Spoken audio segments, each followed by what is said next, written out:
Hey, everybody. I'm Renee Hobbs, and welcome to a Media Education Lab webinar. Great to see you again, and happy back to school. Woo, woo, woo, woo. If you were here for our webinar on media literacy in higher education, you know that I'm feeling a little ambivalent because this is the last week before I start back, and I'm still in mourning over the loss of my summer. But I am excited to introduce you to Elizaveta Friesem. She is the author of this great new book called Media is Us, Understanding Communication and Moving Beyond Blame. And as we do here, we're going to give Lisa time to talk to us about this book, inspire us to want to buy it and read it. We're going to move then into some small group discussions where we get a chance for dialogue and discussion and networking. That should be awesome. And then we'll come back at the end, synthesis and reflection. So that format really works for us. So Lisa, take it away. All right, I want to say that from the beginning that actually I have envisioned a slightly different format. Oh. So All right. I'm already going to break the rules right now. But it will definitely involve me talking a bit and you talking a bit and breakout rooms and all that good stuff. All right, so thank you so much everybody for joining this webinar. We will talk about my book, as Serena just said. And when I said that, I actually mean we will talk, right? Because I don't want just to talk to you about my ideas. I'm very curious to hear from you as well. First of all, could you all write in the chat why you decided to join this webinar? I'm really curious to know that. Just a few words, like why you were attracted to this meeting.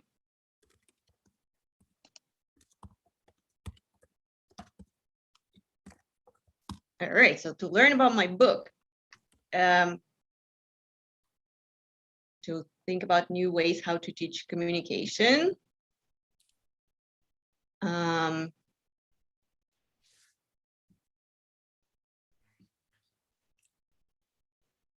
All right. Okay.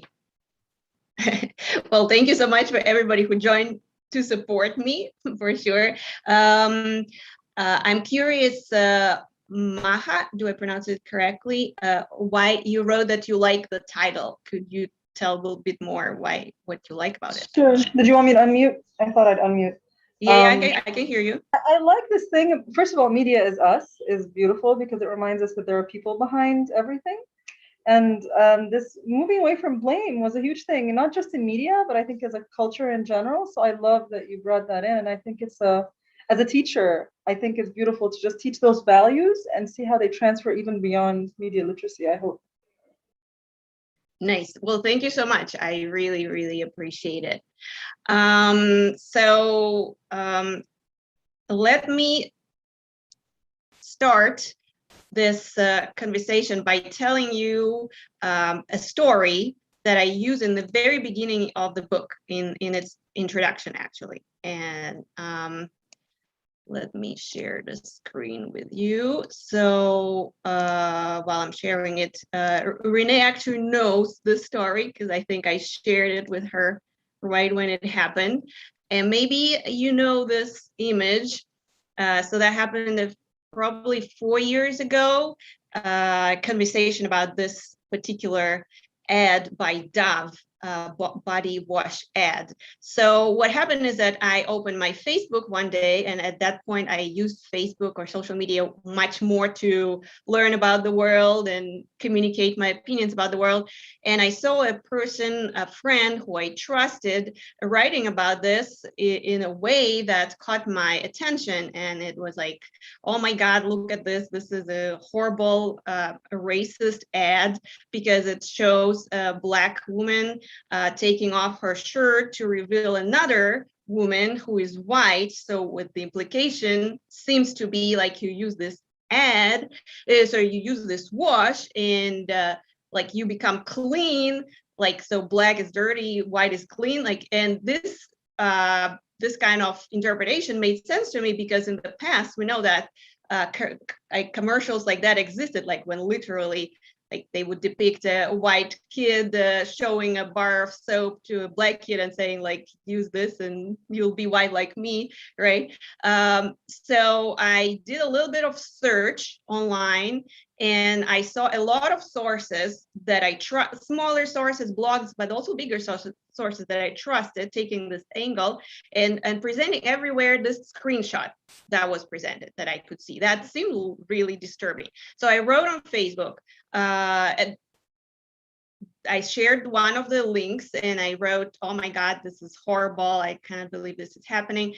And then, and I opened it to the public. So literally 30 minutes later, I opened Facebook and I see that I got 3 comments from people that I did not know. And the comments were critical. The people were critical of my interpretation. And the first 2 were short and I sort of dismissed them as like, oh, they just don't understand. But the third one was longer and it made me pause, because it basically said, did you look into it any further? Because do you know that there is a third woman there? So the second one takes off her shirt and there's a third woman involved, and she, her skin is not dark, but it's a little darker, and her hair is definitely black, so he looks more maybe like Hispanic. And then I literally felt like sweat like forming on my skin, like, oh my God, like I didn't investigate it any further. Like I started reading more and I saw, and then I found a article written by this first model, the black model, who said that in her perspective, she didn't feel that when she was explaining the concept of the ad, that it was in any way degrading to her. And actually this snippet, it was the GIF that Dove shared on their social media that everybody was talking about. It was supposed to be a part of a longer ad where there were supposed to be 7 women of different skin shades and races. And so so that's the story, and I tell it in the beginning, and I share that I was really upset and embarrassed, right? Because I felt that I should have investigated further. You know, it was definitely more complicated than the way it seemed like at the beginning. And you know, I teach media literacy. I talk about media literacy. Like I did investigate, just to clarify, I did investigate, but I didn't dig deep enough. Right. And so I see that Gina is asking, how did the ad eventually get presented to the public? So I think that the only way it was presented is that this teaser campaign on Dove's social media, that they put the GIF and then everybody was all over it. And then they didn't go further with the longer campaign. I couldn't find anywhere any video of that like longer campaign, but the model, she described it, I bet she knew what she was talking about. And thank you, Maha, for writing that, you know, and many of us can relate. So that actually connects to what I want you to do next. So this is why I need Renee's help, because I want you to talk for 5 minutes in breakout rooms and discuss, has anything like that ever happened to you? A situation when you shared or wrote something on social media and then realized that you did not investigate enough, that the story was more complicated. So please talk about it for 5 minutes, and then I would like to hear from people. Okay, before I open up the breakout rooms, let me just say that if you find yourself in a room where there is no one, just come back to the main room and I will assign you. And in general, when we do our first breakout rooms, we introduce ourselves all the way around first. That builds the trust and respect that enables us to have a meaningful conversation. So Renee, if you feel like 5 minutes is not enough, you can choose different time for breakout rooms. Okay. Let's see how it goes. We'll do it. We'll see what we can do in 5 minutes. The rooms are open. Make a new friend. Have a great conversation. Have you had an experience like what Lisa shared? Talk it over with somebody.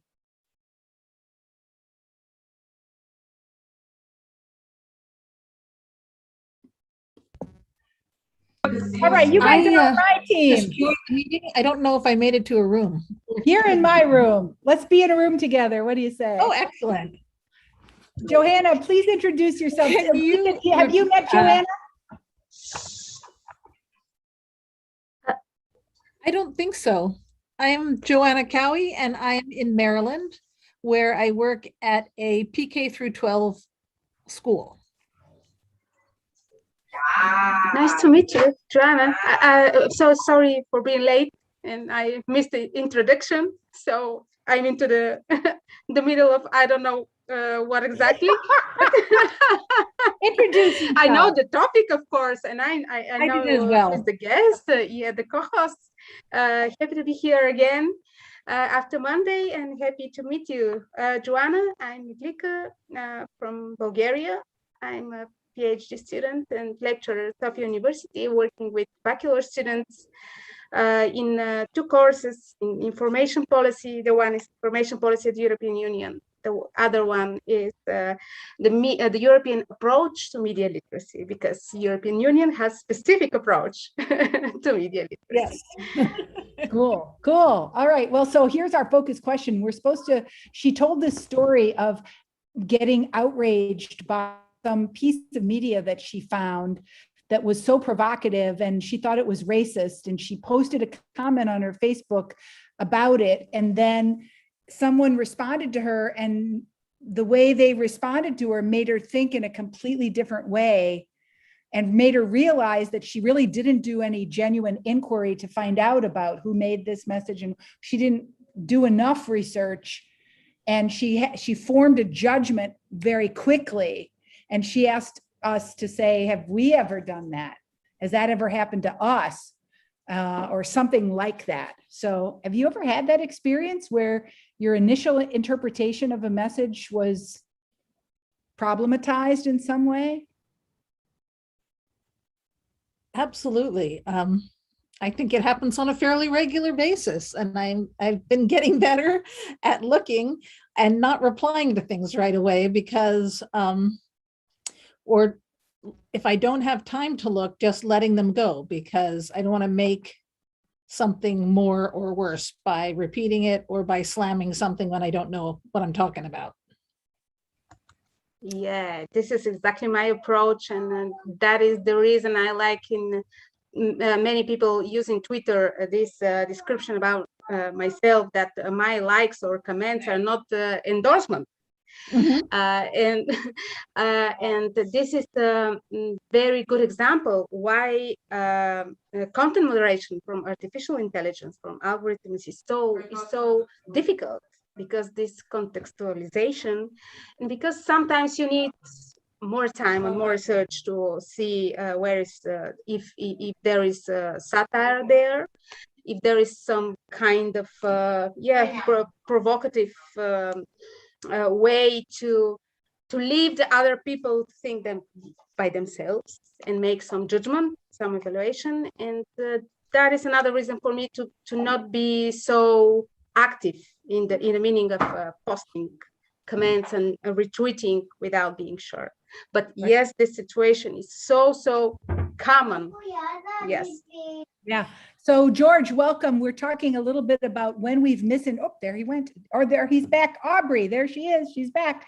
Talking about when we've misinterpreted or when different interpretations have occurred. I think it's interesting. Joanna's point was about amplification and her awareness of not wanting to amplify a message. And Glika, your point was about understanding this deeper context, right? And how that sometimes makes you withhold judgments.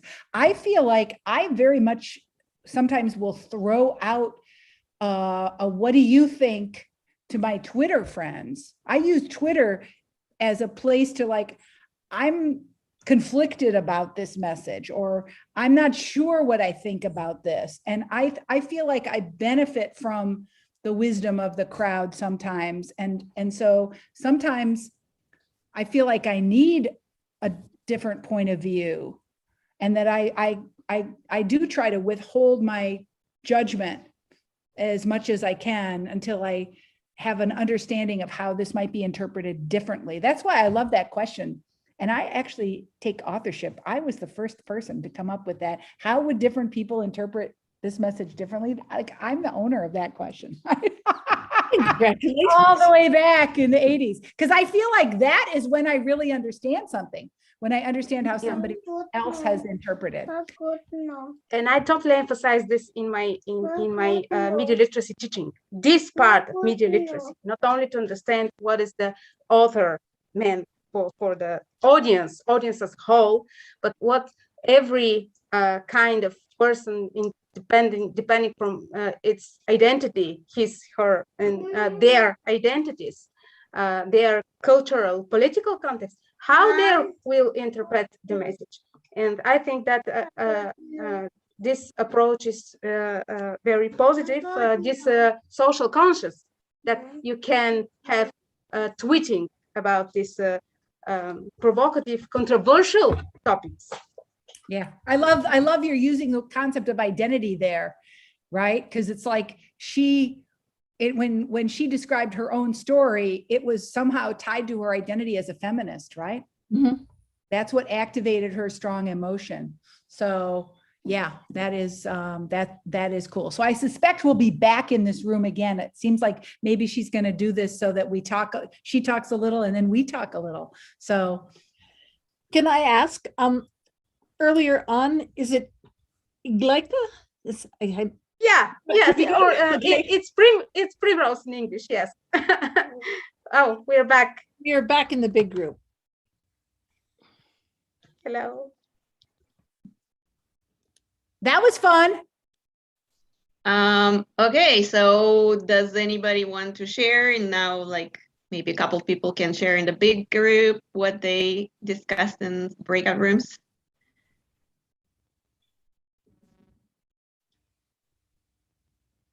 Iglika, talk about context, and Joanna, talk about identity and about interpretation. Yeah, these were some of the points that we made in our group, in our quick conversations about the importance of different contexts and different groups of people, how they receive messages, and this part of media literacy that is so important, to think not only about the authorship and what was coded in the message, but how different people will decode it.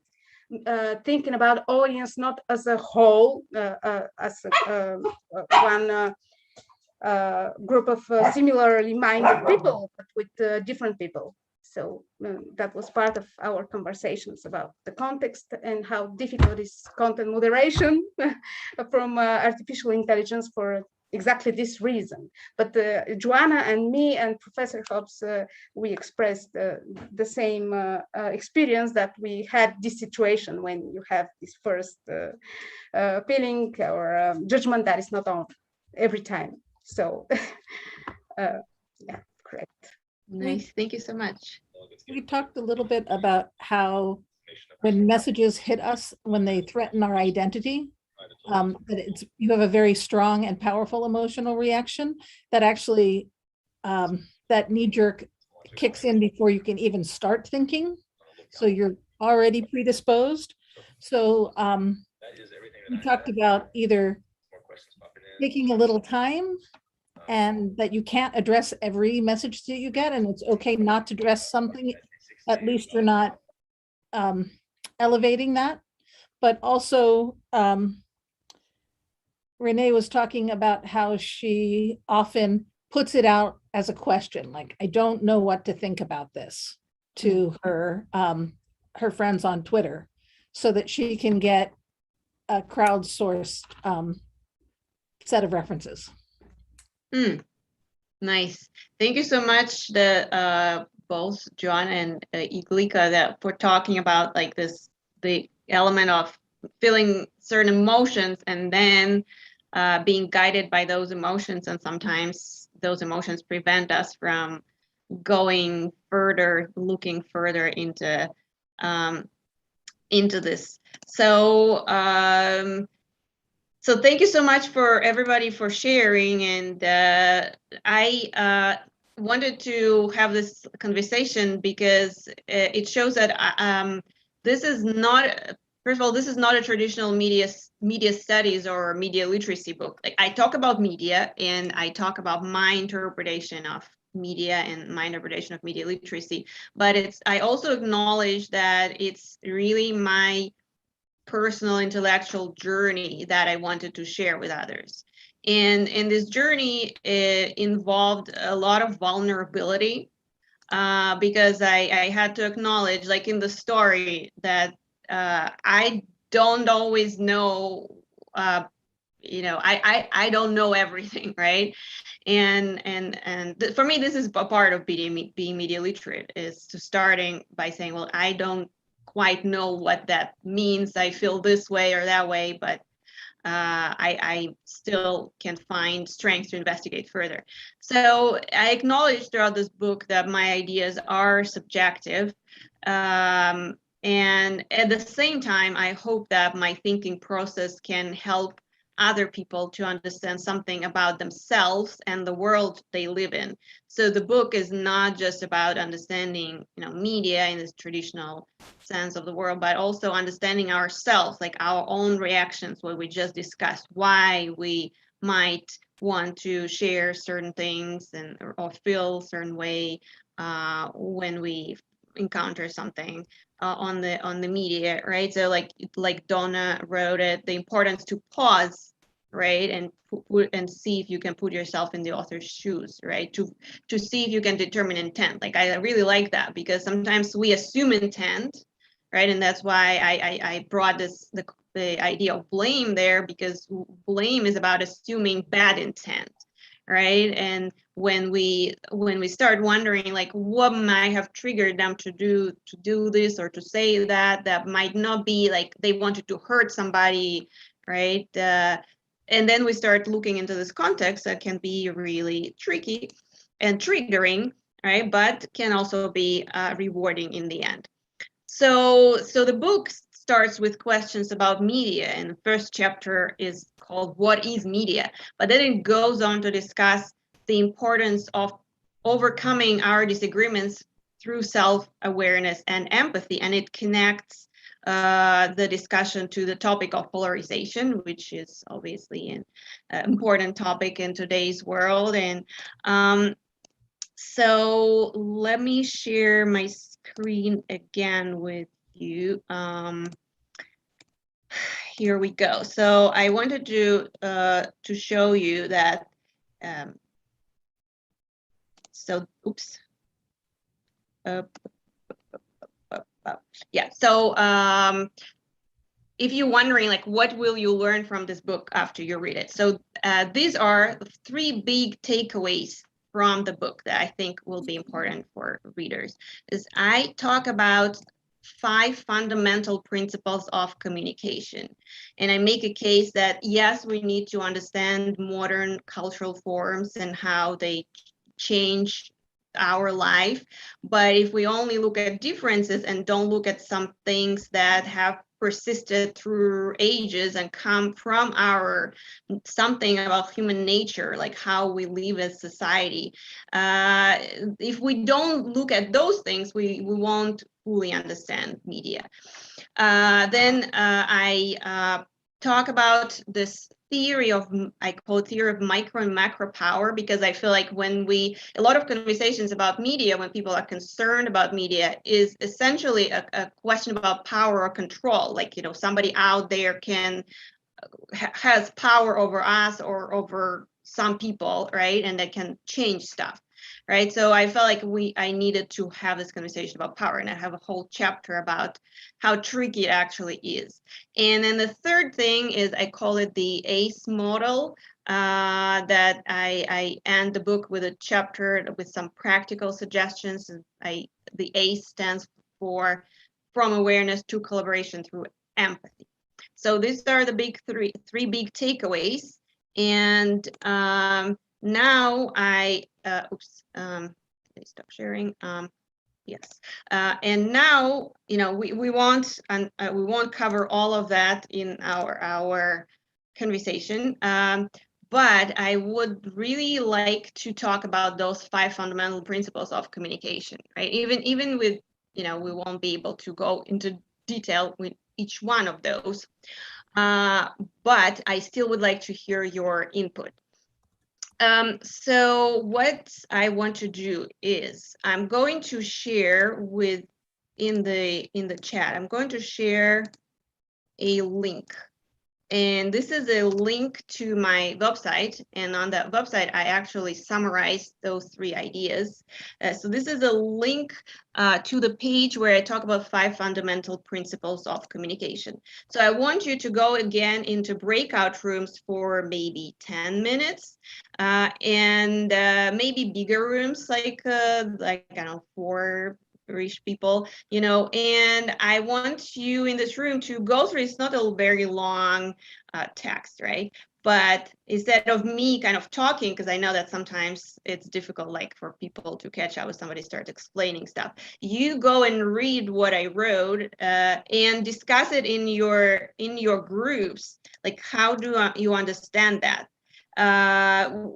Does something seem insightful, like right away from this description, surprising, confusing? Any questions you will want to ask me based on this page? And there are no descriptions there for each of the 5 principles, but perhaps by reading the names of each principle, you might try guessing what some of them are supposed to mean. So I'm curious, like, what kind of conversation you would have. So I would say about 10 minutes, and then we'll discuss it till the end of the webinar.